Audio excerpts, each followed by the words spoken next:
Well, how to reduce ping on Valorant.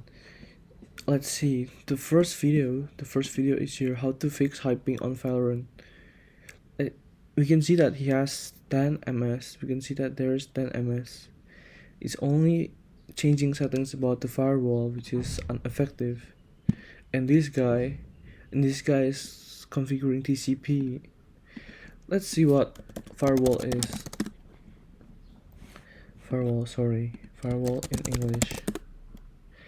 That prevents an unauthorized person from gaining access. That means it doesn't have any connection to ping whatsoever. And what is TCP? TCP is a transmission control protocol.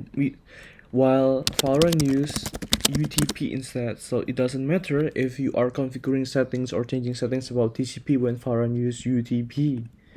And what is ping?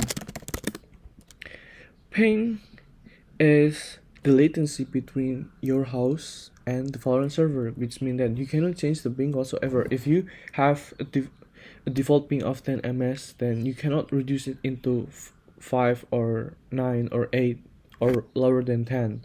What you can do is make it stable. The usual culprit of it being unstable is Bufferbloat.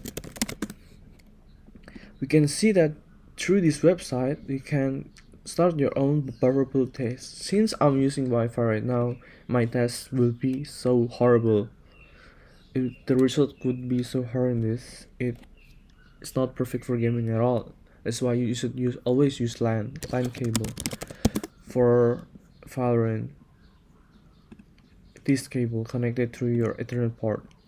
Then how do you solve Bufferbloat? You can just easily buy one of this router and configure it yourself. One of this router, and then your ping will get stabilized. I really recommend for you guys to watch this Bufferbloat Valorant. His name is this guy, Battle Nonsense. You guys should watch this guy and do what he says